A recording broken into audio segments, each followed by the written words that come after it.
Hello, it's Corey Sievers here with the Savvy team, and welcome to this weekly wrap episode of Healthy Savvy Life. We're at episode 15 right now, and we're here to talk about some of the fun stuff that we covered during this particular week. We covered how to improve your memory and concentration with some tips to eliminate brain fog and improve your focus.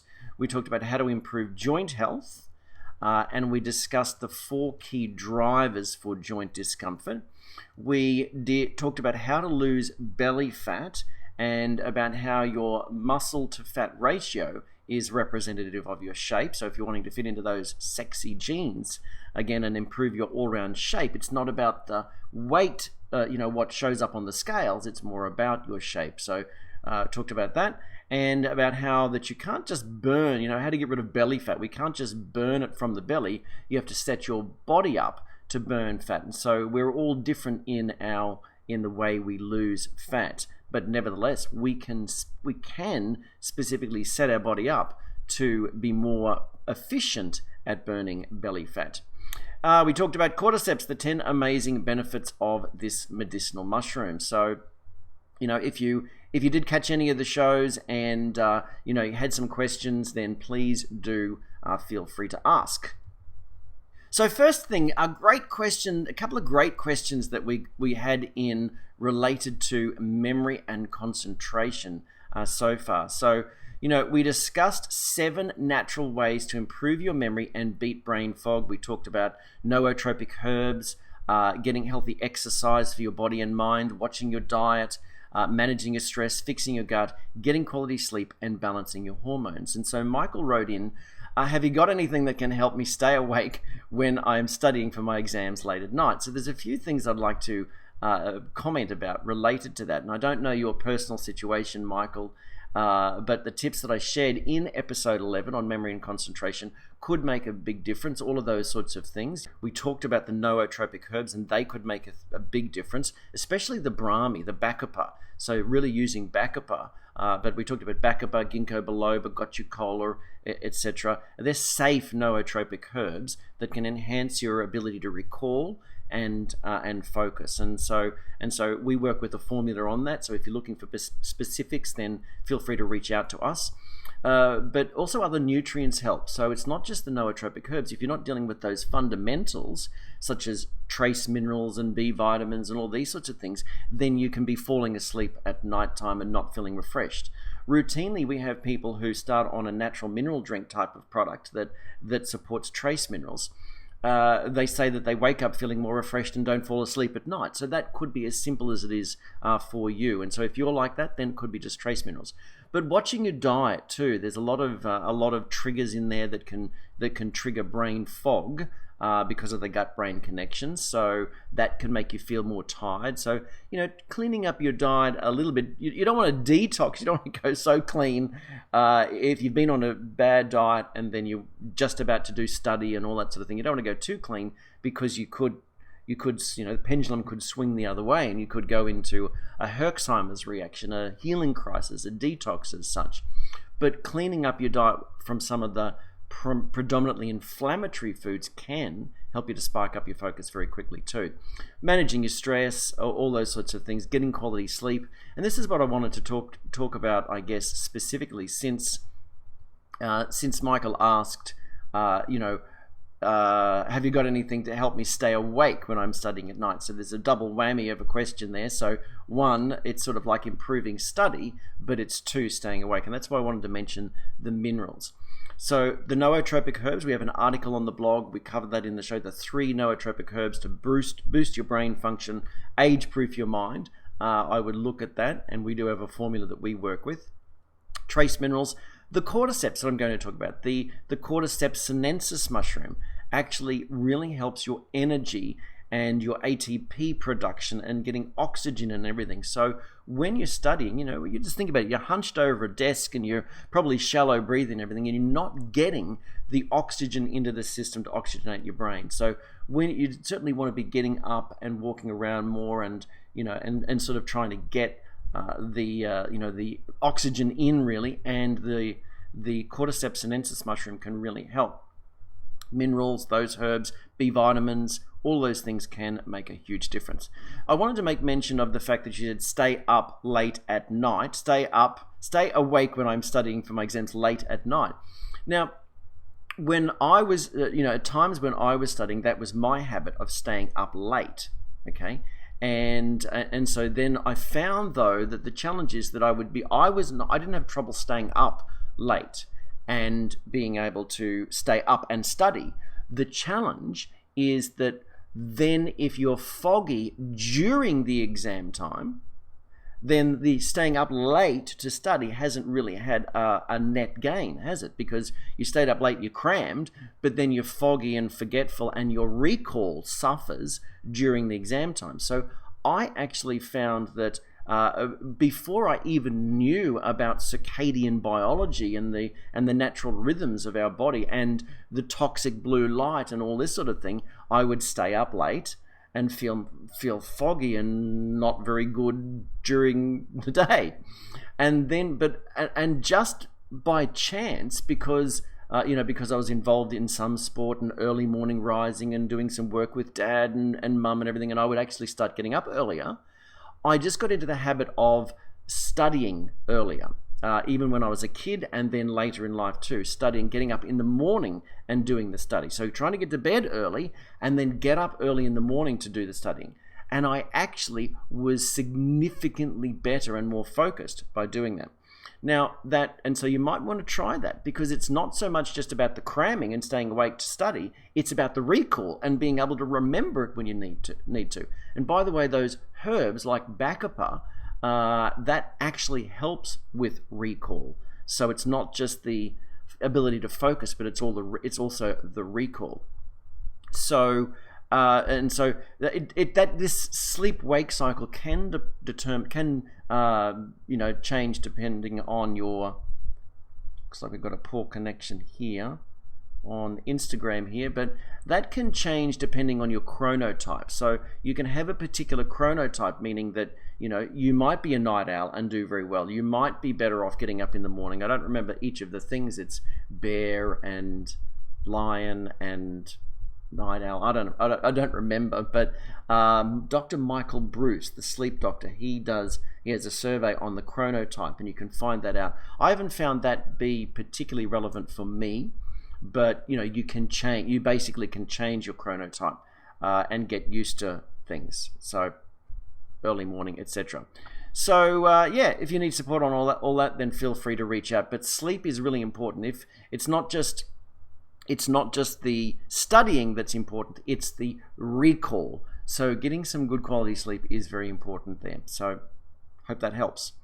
All right, the next question we had in was on this topic as well, and this is a really important topic, and so I wanted to jump on into some slides to really go into this in a bit more depth. And it was, before we jump on to that, this particular statement here. Symptoms are not enemies to be destroyed, but sacred messengers who encourage us to take better care of ourselves. So if you've been struggling with concentration and memory issues and everything, these are warning signs. These are, indicators that your body's saying, I need a little bit of loving around here, buddy. And so let me just find this particular question. You made mention of Alzheimer's and dementia. Can focusing, pardon the pun, on improving brain health now actually help prevent cognitive decline later in life? So that is an excellent question, Jeremy. A really excellent question, because many people don't realize that like the foggy thinking and the memory and the low energy and all that sort of thing, these are all the early warning signs. So dementia and Alzheimer's actually have their history, their beginnings earlier in life with these sorts of just typical symptoms. And if we don't deal with those symptoms, then yes, neurodegenerative disorders progress. And this has been now well documented. They used to sort of think it's like just some fluky thing that goes wrong. And so now it is well documented that essentially, and the way that Dr. Dale Bredesen puts it in The End of Alzheimer's, is that if we essentially have like holes in our roof, and so so let's say that Alzheimer's is like several holes, 20 plus, maybe 30, maybe whatever. Let's say that there was hundreds of ways that you could get holes in the roof of your home. and that if we could plug those holes, then we could stop the leak. We could stop further damage to your home, further degeneration. So medications and most of the treatments for Alzheimer's and dementia basically plug one hole. So therefore it leaves everything exposed. So if you have a leaky roof, you'll slow the progression if the rot and the damage to your home if you plugged one hole. But it would be better if we actually systematically went through and plugged all of the holes, and that's the same sort of thing. And so you can plug those holes now. The great thing is that you then prevent disease and neurodegenerative disorders in the future, but you feel better right now. There's a benefit now as well as a long-term benefit. It's not just investing for the future, it's enjoying your life more in the now, as well as hopefully being able to stave off some of these problems such as neurodegenerative disorders. So just to recap that, you made mention of Alzheimer's and dementia. Can focusing, pardon the pun, I like that, on improving brain health now actually help prevent cognitive decline? So let's go into that. So I mentioned Dr. Dale Bredesen, and he essentially said that neurodegenerative disease has been the area of greatest biomedical failure. And the graph that I showed in one of our other sessions on a different show, and I think in our Healthy Brain Action Plan, actually showed that where medicine has actually helped survival rates of prostate cancer and heart disease and stroke and even HIV, it has had an absolute failure rate in actually slowing down the causes of death from Alzheimer's. So it is the area of greatest biomedical failure. Okay, and so what we need to do is we need to start, and this is from Dr. Dale Bredesen, and yet he says there is a lot you can do about Alzheimer's. The reality is that Alzheimer's should be a rare disease.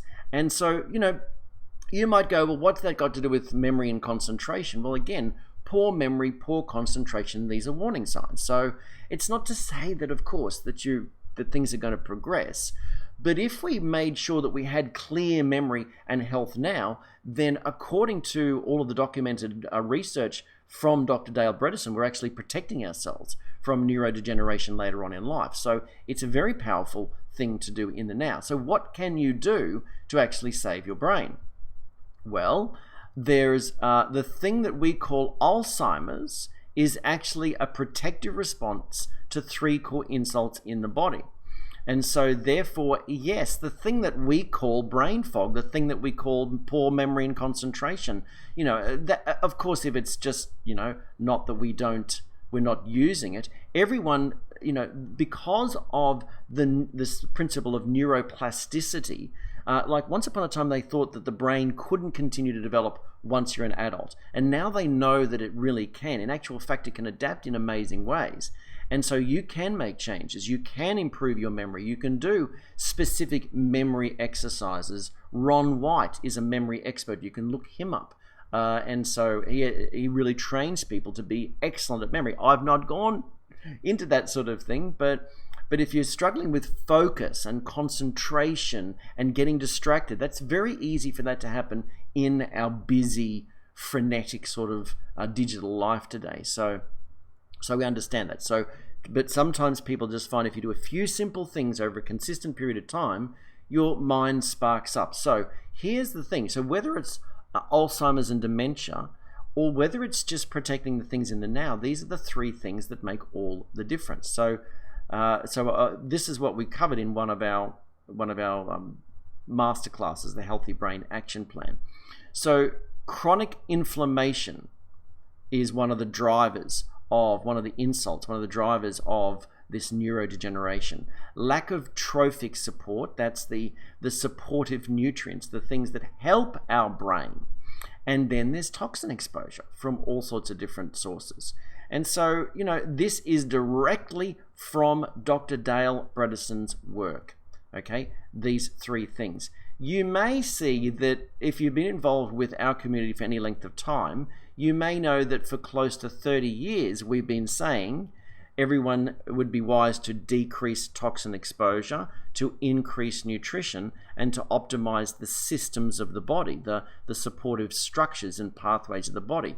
Well, that seems awfully similar to Dr. Dale Bredeson's discovery that we need to reduce chronic inflammation, improve the fact that most people have a lack of trophic support, and reduce toxin exposure. So what we really need to do to save our brain is those few things. And that's what we sort of say. You might hear me say that here in our organization, we believe that if you do a few simple things over a consistent period of time, you can improve any aspect of your health. Whether you can eliminate a disease totally and everything, we can't make that claim. And, you obviously are always susceptible to different things. You have different histories and you're working with different medications, etc. But if you do a few simple things over a consistent period of time, whatever it is can improve. You can reach a higher level of health and wellness. So the thing that I wanted to mention also up front here, that it's really important if you're struggling with memory issues, so not neurodegenerative disorders, but just general memory issues, that there are actually 9 types of drugs that can cause memory loss. So all of these have been shown to cause memory loss. So if you're on any of these medications, then talk with your doctor about your symptoms. Okay, so this is everything from antibiotics, antihistamines, sleeping pills, statins, antipsychotics, antihypertensives, antidepressants and anti-anxiety medication, narcotic painkillers and anticonvulsants, and Parkinson's drugs. So by no means, please do not go off any medication that you may have been put on by a doctor. But if you're suffering with memory and concentration problems, please ask your doctor about the potential side effects, and ask your pharmacist, because sometimes the pharmacist does know better about those potential side effects. So this is the thing. Look here. We are involved with herbal formulas and nutrition and everything, and so. But if you're struggling with memory problems, and you go through and improve your diet, you improve your gut health, you try to sleep better, you get onto nootropic herbs, and you're doing all of this, and yet the cause is a medication, you're sort of trying to mop up the damage that the medication is doing. Talk to your doctor about whether you can swap or try something different. And this is one of the other things, just recently we've had examples in the community where people have said their doctor has said, you'll have to go off all of your supplements because we need to work out what's going on and get a correct diagnosis. They didn't take them off all the medication though. And the medications are more likely to create side effects than any nutritional supplements. So, because the safety and efficacy of nutritional supplements is well documented, and the side effects of many medications is well documented. So I just wanted to alert your attention to that. If you were struggling with memory issues, that these are well documented as causing memory loss. So back to what we can do to actually improve and plug those holes in the roof and improve our memory. So cognitive decline, really, these are all of the different things that can be implicated in cognitive decline for you. So you might hear us talking about all these sorts of things, everything right around the circle, from poor sleep to hormonal imbalances to food intolerances to being sedentary to oxidation, that's reactive oxygen species and AGEs. You might be glycotoxic, so too much rampant insulin and too much glucose in the system. You might have had head trauma, infections. You might have allergies. There might be man-made chemicals. There might be biotoxins out there. Suboptimal nutrition. You might have genetic, connections to the cognitive decline. Poor gut health, stress, mitochondrial impairment, social isolation, all of these sorts of things. So these are all of the things that have been implicated in cognitive decline. But let's go back and really just take a look at what are the primary things that have been identified as the drivers. It's the ones with the star. Stress, poor sleep, hormone imbalances, food, lack of antioxidants, eating too many carbs, head trauma, but for many of you that might not be the issue. Suboptimal nutrition. So if we corrected those few simple things over a consistent period of time, then we would have improvement. And all of those things that we just mentioned, it's like Superman and his kryptonite. So there's not just one thing that's the damaging thing, it's the fact that there's a whole bunch of things that can mess us up. And so if we address those few things systematically, then we can improve our memory and concentration now and hopefully stave off cognitive decline, according to all the research from people such as Dr. Dale Bredesen. So some of the primary kryptonite things that we see from a food point of view and life point of view is chemicals. Really finding ways to turn off the toxic tap, so that we can glibly say. So bathroom products, home care products, sprays used in the home, pesticides, all of those sorts of things. So, grains are heavily sprayed, full of glyphosate and everything. The sugars, the vegetable oils, chemicals, any other chemicals that you might be exposed to, like artificial chemicals in foods, molds, anti-nutrients such as lectins and nightshade vegetables and all these sorts of things. These can be a problem. These can be kryptonite for you and just mess up your ability to think properly. In endogenous chemicals from poor detox pathways, so your body not being able to get rid of the chemicals. So if we can optimize the detox pathways, then you feel that. This is why people do just a month on our detox protocol, and they say it's like the fog lifted. It's incredible. It doesn't take that much, but if you're blocked up and your system isn't functioning optimally, just even a month and not being on it long term can kickstart things and sort of open things up so that your body can get moving. It's like it develops the momentum. So, if you've got a big boulder at rest, let's say a car, let's say you're on a slight incline and the car is at rest and it's not going anywhere, but if you just give it a bit of a bump along, it can actually develop momentum and roll a fair way. Well, that's what it's like with your health. A lot of the times you need a bump along by being on a focused program, and then you can maintain things over the long haul with just lifestyle changes and a little bit of basic supplementation. So, but also free radicals, stress hormones, all of this can make a huge difference. And we cover all of this in our Healthy Brain Action Plan. So if you're part of our community, you have access to that, but otherwise reach out to us and we can sort of connect you up with information related to all this. All right, let's talk about how to improve your joint health and the questions that we had in from that. Okay, so we had this question in from Sandra. I've had trouble getting up out of my chair because my joints hurt. What will help? Well, I guess the first thing, Sandra, is that we discussed in the session the 4 key drivers for joint discomfort. So, and shared tips on that, the savvy tips on that. So, if you have joint pain and there's been an injury, then that's going to be different. That's going to need more support, maybe more physical therapy, more stretching, more of you paying more attention to movement and functional things that can help with that. And there's a lot of help that you can get from that, even from just looking at, a lot of the physical therapists have done videos on YouTube, for example. So you can really look at that.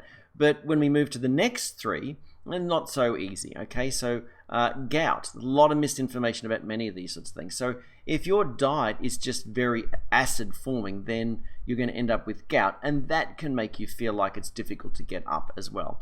And then it might be osteoarthritis, so it actually may be degeneration within the joint, or it may be rheumatoid arthritis. So if it's just joints hurting and you're not being diagnosed with any of these sorts of things, then that's great. It's improving your movement, improving your flexibility, and then basically improving your all-round joint health. And so all of the tips, just systematically going through those tips that we shared and looking at what you can do to improve your all-round health, you'll notice that your joints will start to hurt less. So we've seen people get onto the Eat Savvy diet and they say their joints don't hurt. We've seen people get rid of grains and dairy and their joints no longer hurt. So for me, I eliminated grains and nightshade vegetables, so potatoes, tomatoes, eggplant, capsicum, and I stopped getting neck pain and headaches. So just like that. And so, it wasn't that I guess I still can get things, but I know that what I've done. I know what I've done to create that. It might be doing something bad in the gym or whatever. Okay, it's not just out of the blue it happens. It's what would happen to me is inflammation would just build up, and then I would just have a migraine. It wasn't just a headache.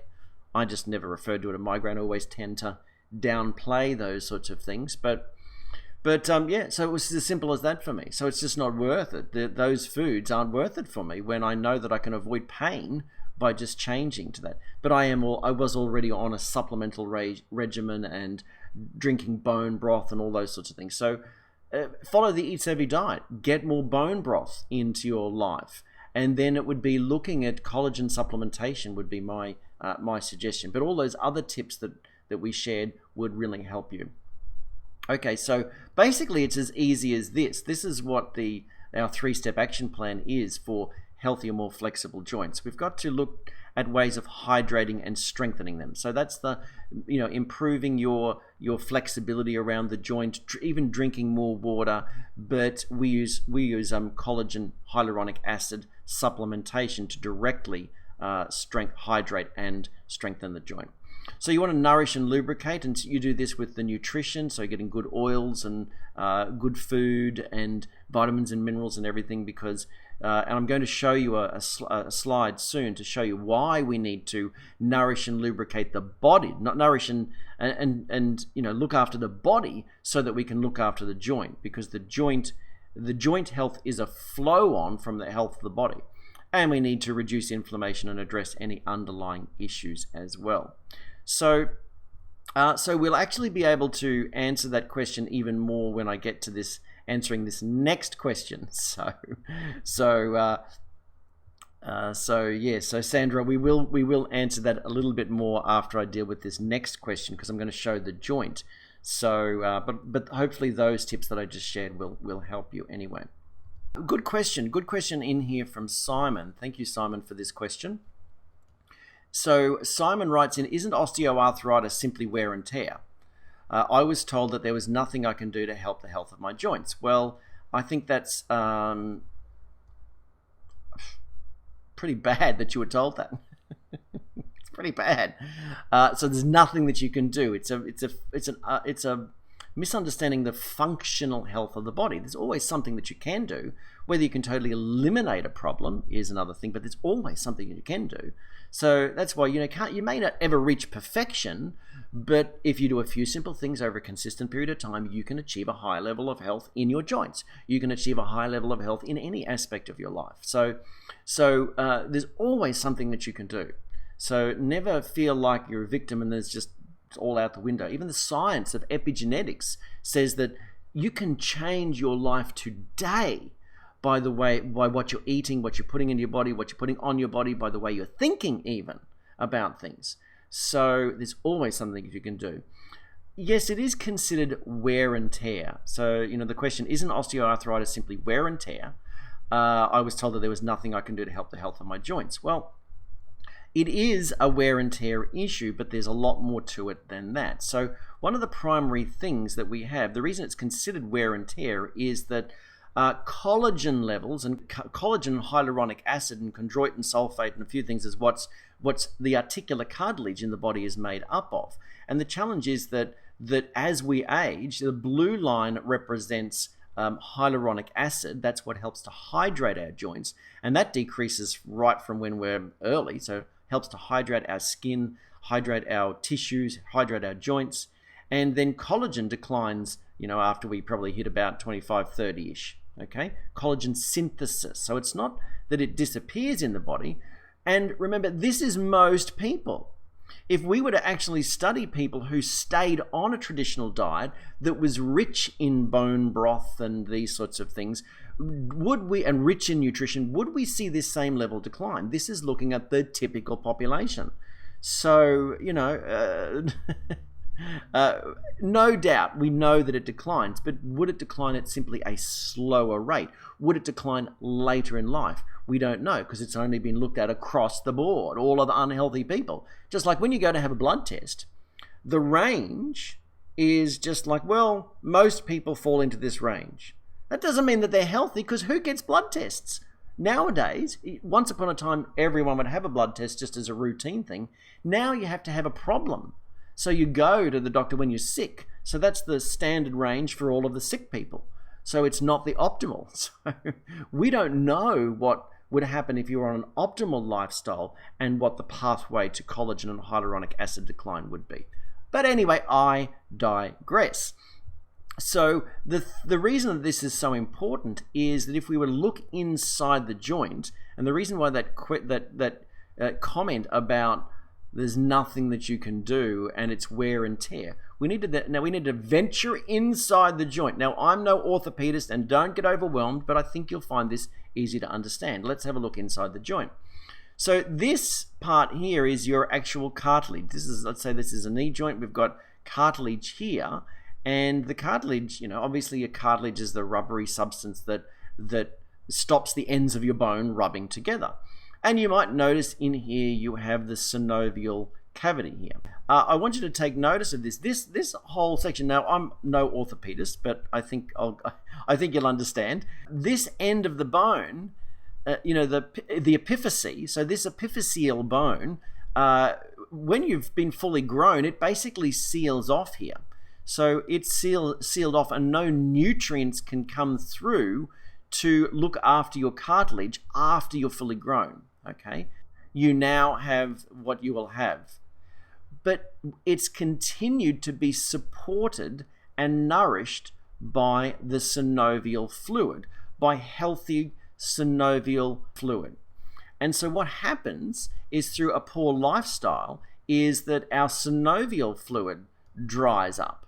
So we're lack of essential fatty acids, lack of all the vitamins and minerals, not drinking enough water, not having the gelatin and the bone broths and all these sorts of things to support our collagen synthesis and all sorts of things. So basically we don't have all the raw materials in there to keep a healthy synovial fluid, healthy joint. And so damage then occurs over time. Wear and tear damage occurs to the actual joint. So how do we stop that wear and tear happening? We make sure it's just almost the same as the Alzheimer's thing. We need to reduce inflammation systemically in the body. We need to have the trophic support there, otherwise known as the nutritional support there. Okay, we need to have all of that there. And we need to then probably get rid of toxins, but do something specifically to optimize joint health. Okay, and I covered some tips there. But in particular, these two compounds, collagen and hyaluronic acid, help to nourish and lubricate the joint. And science has shown that if we were to keep these substances throughout your body at more youthful levels, then we can actually counteract the aging process even inside the joint.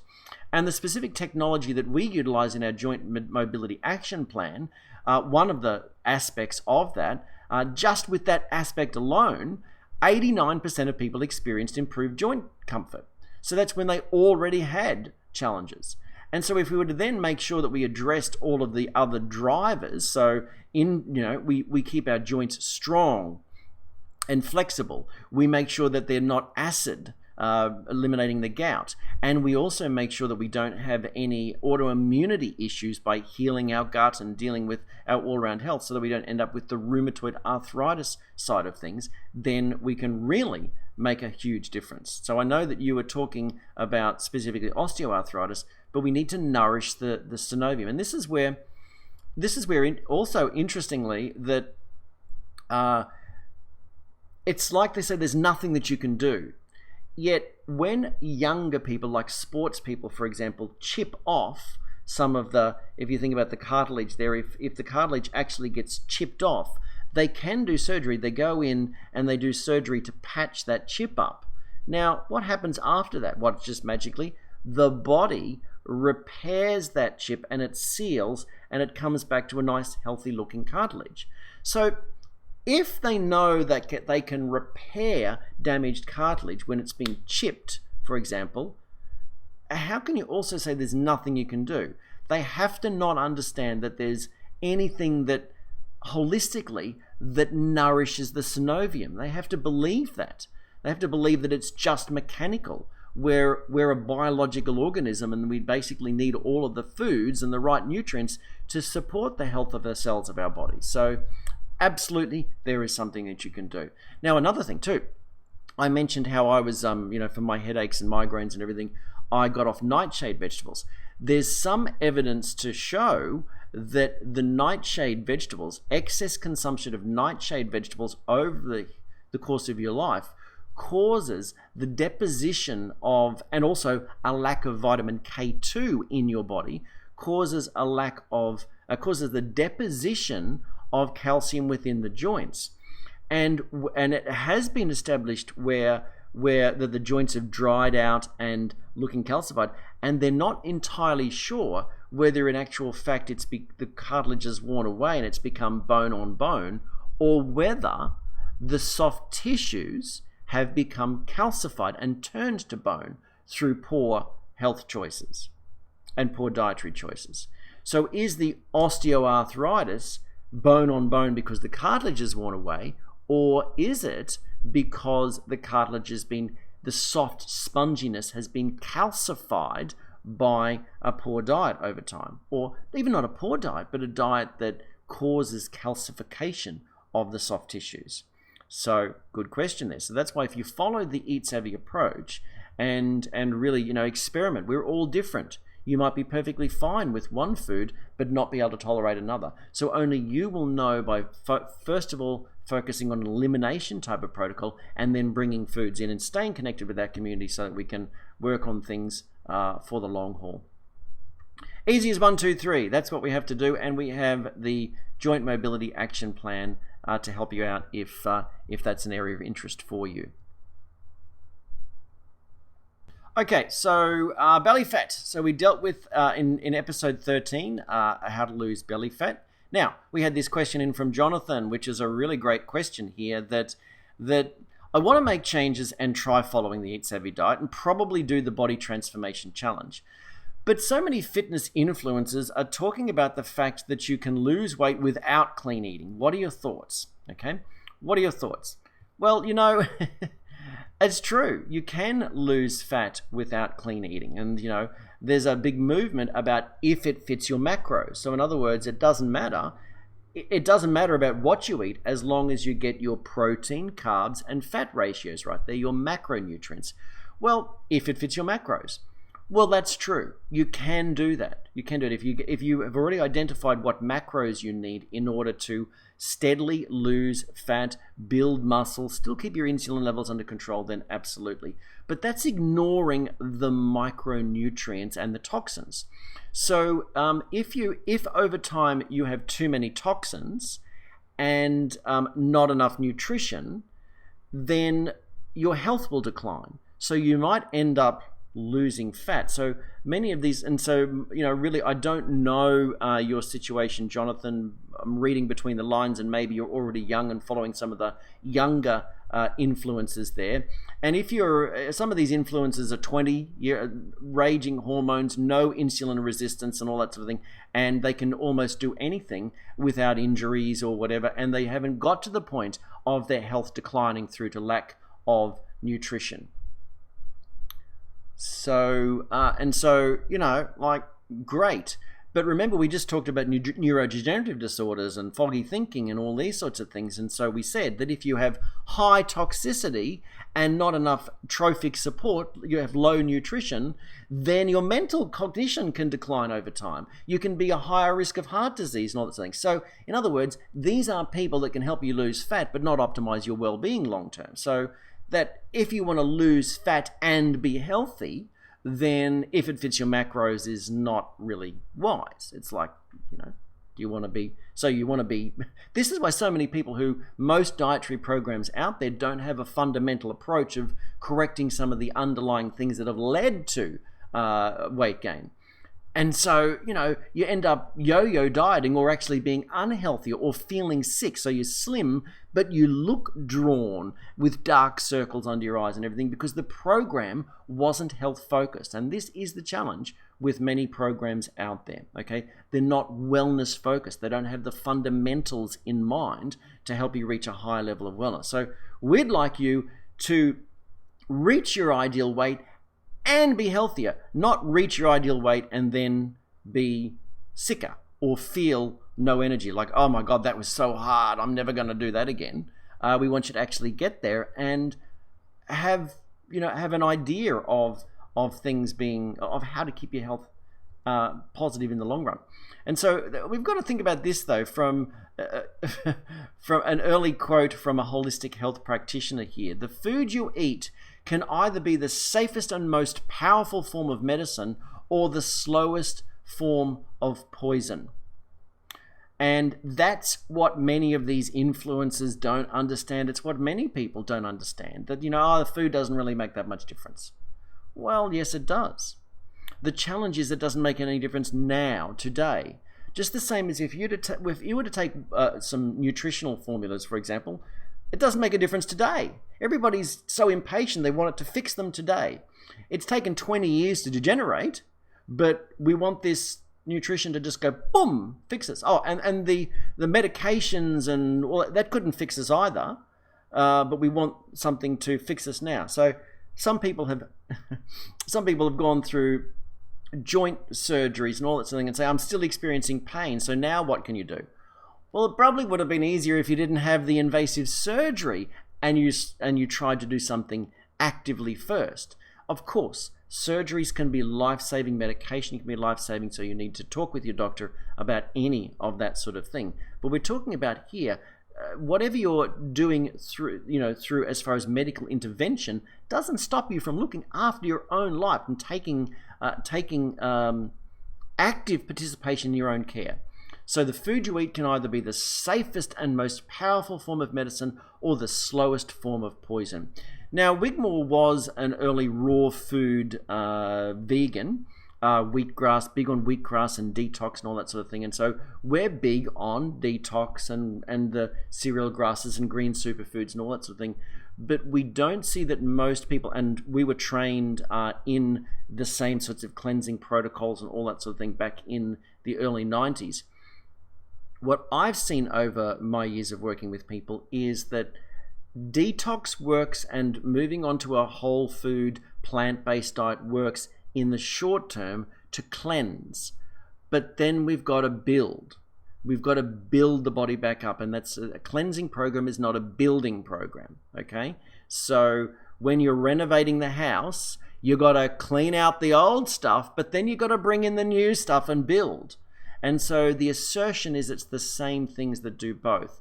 It can be, from what we've seen, depending on your blood type, but if you're, for example, an O blood type, most of the population out there in reality. So the blood type diet's an interesting, simple way of looking at your genetic history, okay? And so I was an O type. I'm an O type, trying to live a clean life when I was a vegetarian. And I suffered and had blood sugar imbalance problems, and I was unhealthier when I was in my 20s as a vegetarian than I am now in my 40s as a meat eater. So, we've got to balance things up about cleansing and building. So if you move on to a detoxifying, raw food, whole plant-based diet to begin with, you will feel better because you've eliminated all of the toxicity. You've reduced toxins and you've increased nutrient density from your food. But you haven't increased all of the nutrient density. You haven't increased the things that build healthier joints and stronger bones and all those sorts of things. So anyway, lots of people, even Dr. Kate Shanahan, author of Deep Nutrition, also used to be a vegetarian. And so now she's written and researched all of the same sorts of things that we cover in the Eat Savvy diet and has identified we need to reach for more of the historic way of eating, the traditional cultures where we eat meat on the bone and all these sorts of things. So, the question is here around that, is the food pyramid broken? We do believe that the food pyramid is broken. And so we encourage you to follow the Eat Savvy approach. We have 12 steps to get started on the Eat Savvy diet. Essentially, we're wanting to decrease toxins, increase micronutrient density so that you're healthier over the long term. But in specific answer to that, so really the question was around, can I lose weight if it fits your macros thing? So it doesn't matter about the types of foods as long as you get your calories down and you exercise and all that sort of thing. Well, yes, you can. But we're focused on helping you be healthier, look after your body as a whole, not end up with damage to your joints and damage to your brain in the long run. But what we need to think of is, when we're dealing with burning fat, and this topic through the week was how to burn belly fat. Well, you have to set your body up to burn fat. You have to actually set it up to burn it, systematically. And so watching your macros, your carbs, fat, etc. is really important. But we've seen if you're not optimizing your detox pathways, all of these other things, then you can run into trouble as well. So go back and have a look for the 8 fat loss hormones. That's where we cover the hormones you want to optimize to set your body up to burn fat.